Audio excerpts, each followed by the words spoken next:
Halo, assalamualaikum warahmatullahi wabarakatuh, teman-teman. Selamat sore. Jadi ada teman kita yang atau saudara kita memang dari minggu kemarin ya sebenarnya udah request saya tentang SL dan money management. Mungkin saya fokus ke stop lossnya dulu deh. Untuk kali ini kita fokus stop lossnya dulu. Next kita money management sambil dicampur dengan stop lossnya. Oke. Untuk pertama kita, Bang gimana sih caranya penempatan SL yang benar ya kan? Oke. Dari dulu emang sebelum masuk ke pembahasan, dari dulu memang awal dari saya belajar forex itu,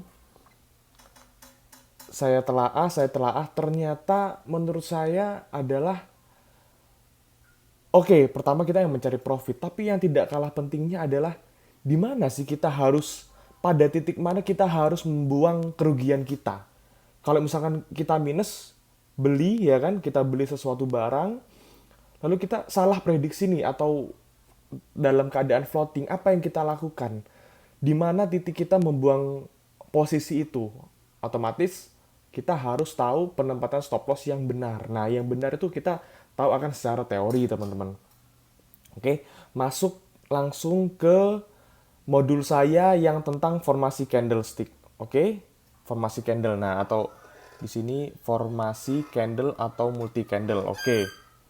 Jadi gini, teman-teman. Untuk yang pertama, continue ke continue, langsung ke sini ya.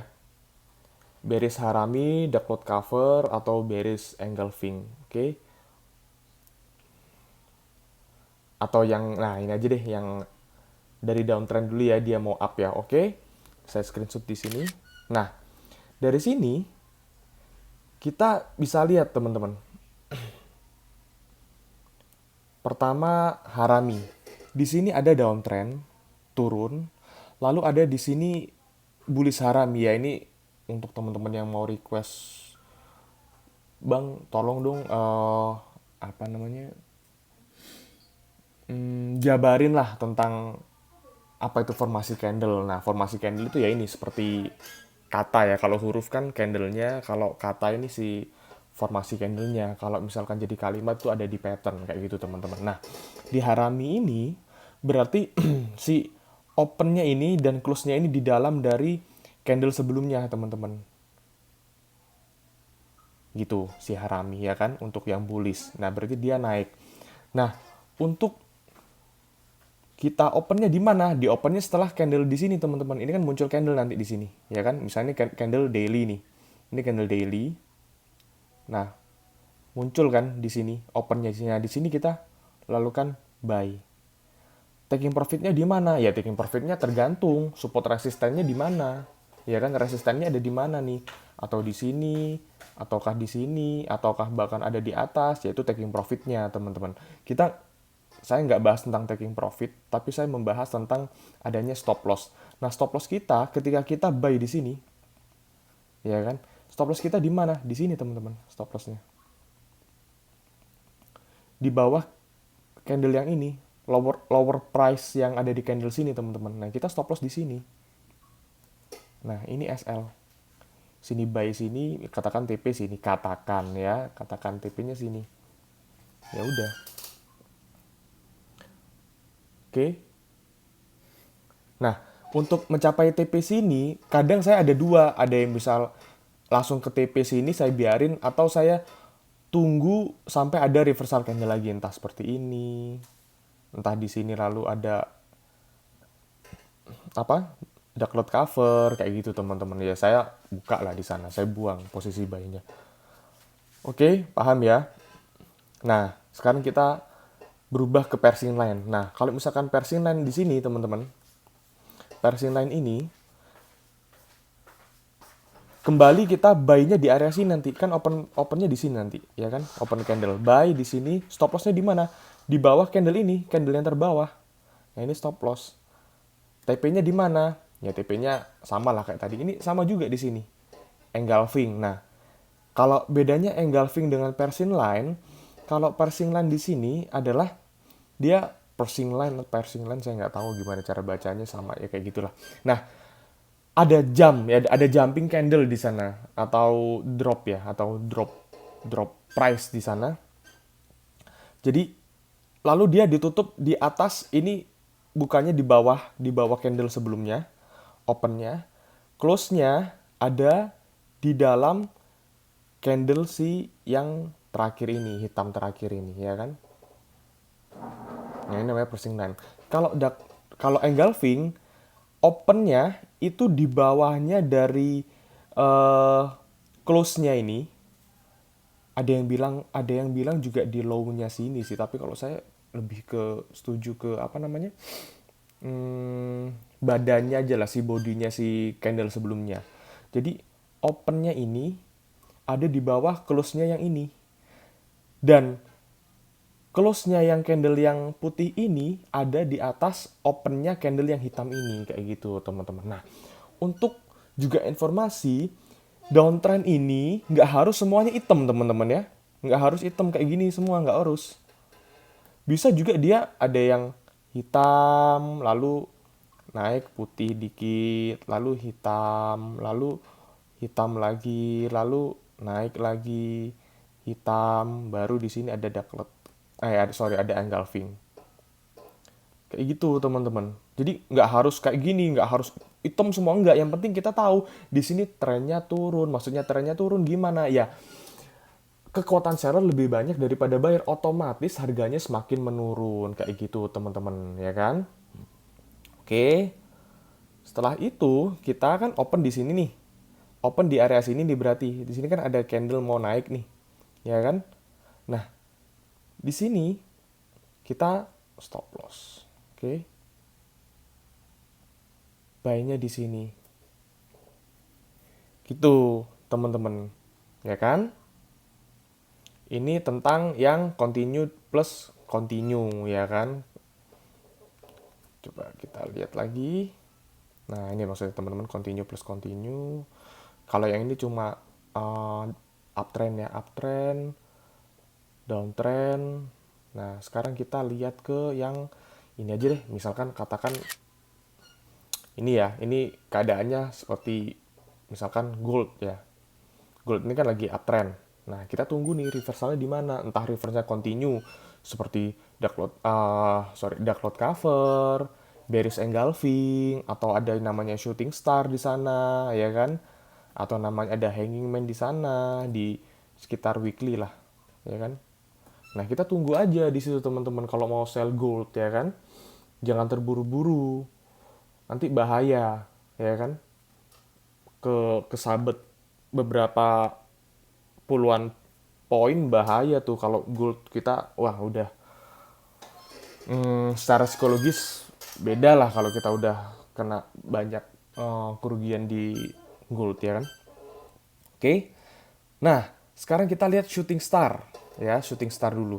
Kalau kita lihat shooting star, nah shooting star ini kalau untuk uptrend kita lebih pilih yang ini teman-teman, yang kuat, yang bearish, karena dia ada menandakan di sini ada seller yang lebih daripada ini. Kalau ini kan bullish, ya kan, masih ada buyernya lah, ada bullishnya lah. Kalau ini kan banyak bearishnya, tapi overall sama lah, sama tergantung ini panjang sumbunya. Semakin panjang sumbunya semakin bagus. Tapi kalau misalkan panjangnya nggak lazim teman-teman, panjang banget, misalkan contoh nih, misalkan seperti ini kan sampai sini masih oke teman-teman.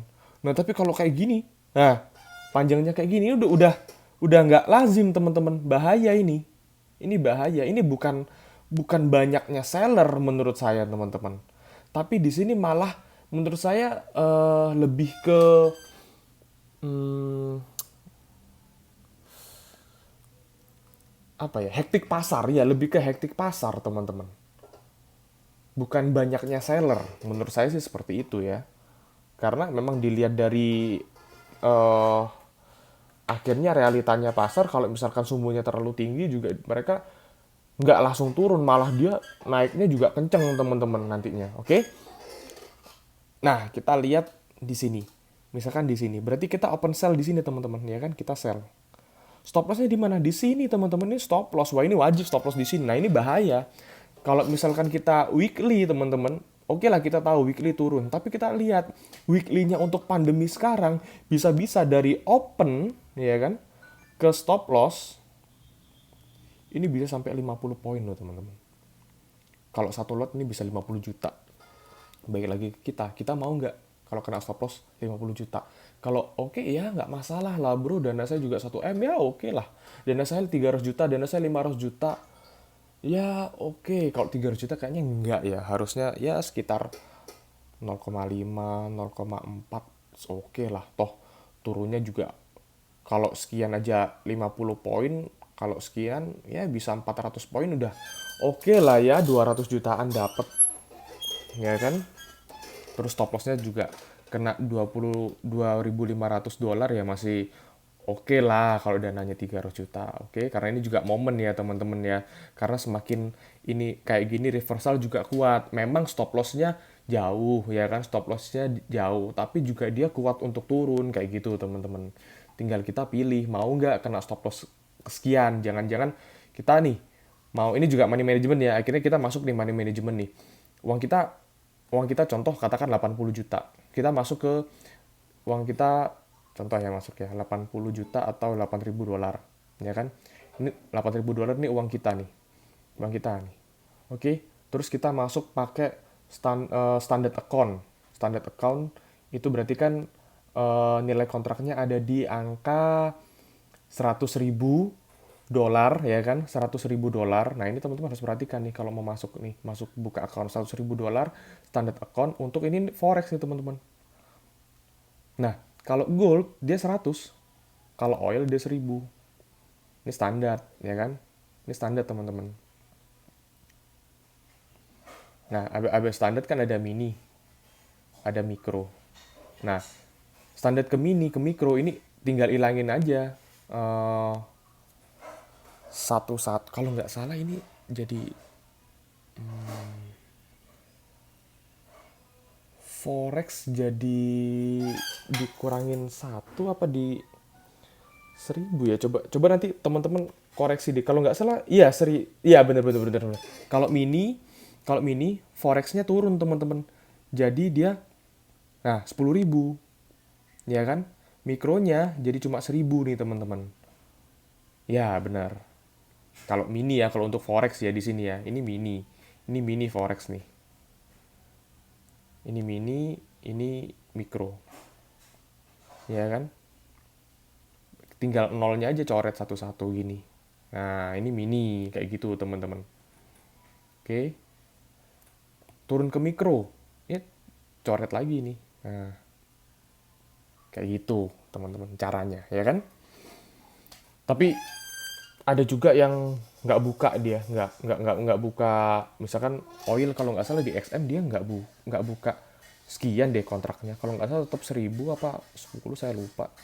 Pokoknya dia nggak buka sampai satu, nggak buka dia untuk oil ya teman-teman. Ini kan mas, nah mas kan 100, berarti kalau misalkan kita pasang 0,5, sorry tadi kan balik lagi ke sini ya 8.000. Kalau misalkan kita 8.000 pasang di sini satu lot, ternyata satu lot di sini stop lossnya berapa sih? Stop lossnya ternyata 50 poin teman-teman. 50 poin berarti kan 100 dikalikan 50. Iya kan? Berarti kan di sini ada berapa? 5.000 dolar. Nah, ini bisa minus 5.000 dolar. Kalau kita uang kita 8.000 di sana, uang kita tinggal 3.000 dong. Wah, ini bahaya. Nggak usah, jangan. Walaupun kita tahu akan turun, tapi kan ya namanya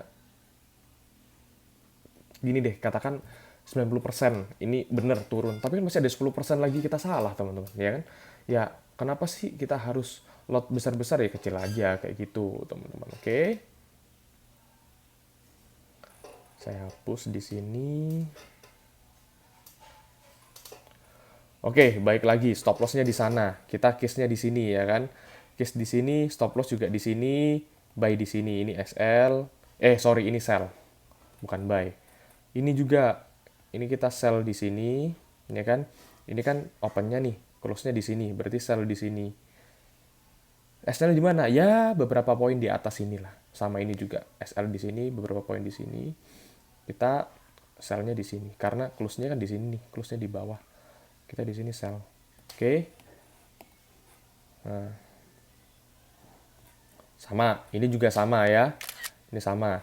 Ini kita di sini buy, di sini buy, sini SL, bawah situ, bawah sini SL, ya kan?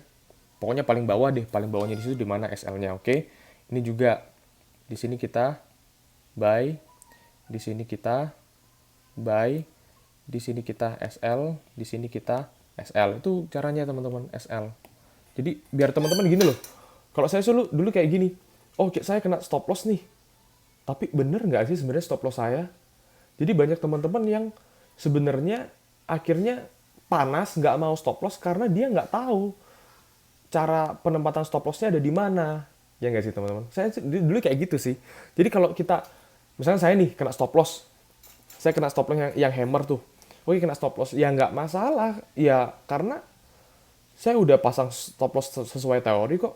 Ya nggak masalah ya, berarti emang harga lagi nggak mau ke sana, harga lagi mau turun kayak gitu teman, ya kan? Oke,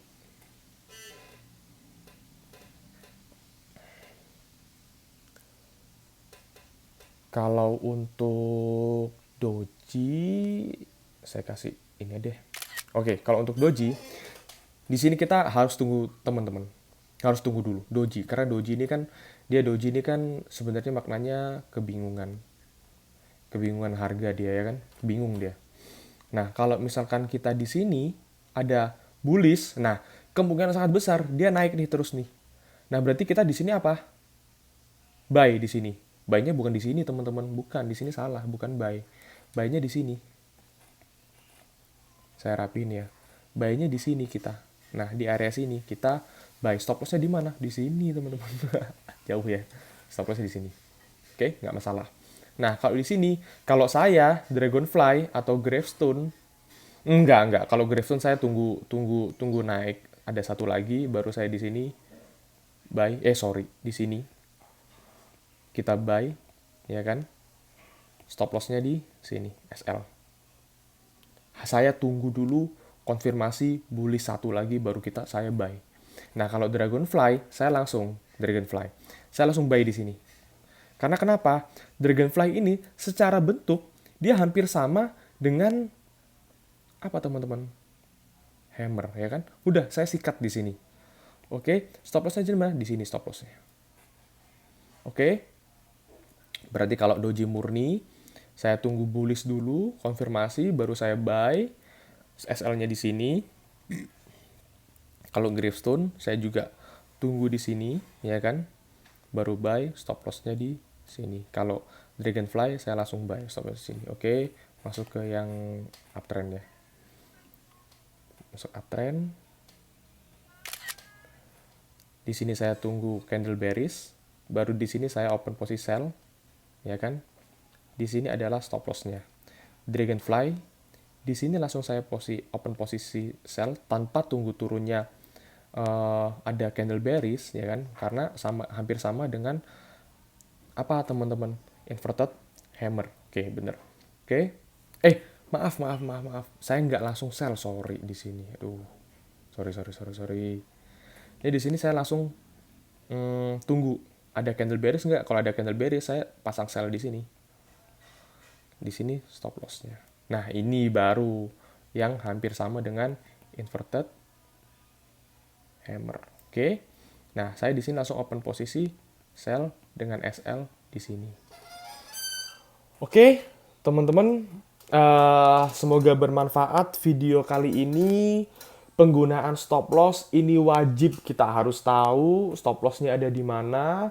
Jadi sebelum kita eksekusi posisi, buy di mana, kalau turun seperti apa, kalau naik seperti apa, kita udah harus tahu sebelum harga itu bergerak, teman-teman. Maksudnya sebelum harga itu turun atau naik, kita harus tahu duluan, ya kan? Apa yang harus kita lakukan? Kalau turun, oh ternyata kita biarin bang, kita biarin dulu. Toh belum kena SL, kita biarin dulu. Oh ternyata kalau turun sekian, kita harus stop loss bang, bahaya ini, ya kan? Stop loss kita harus tetap. Kalau saya biasanya stop loss saya udah pasti ada. Tapi TP saya biasanya open karena saya juga pakai Elliott yang berarti saya juga ada namanya teori maaf bukan teori tapi trading ke swing ya, swing trade. Saya nggak pakai distribusi, melainkan saya waktu pakai trending, market trending atau sedang arus naik seperti oil sekarang. Saya di sini open, saya di sini ada open, TP-nya saya nggak pasang TP karena TP saya masih jauh, saya sekitar 50-an lah kalau bisa lebih. Tapi saya tetap jaga di stop loss-nya, teman-teman. Stop loss-nya saya juga gerak kalau di oil karena long ya. Gerakannya ini juga berdasarkan support dari support resisten gitu teman-teman. Oke, semoga bermanfaat. Tetap jaga money manajemennya, jaga emosinya. Terima kasih. Wassalamualaikum warahmatullahi wabarakatuh.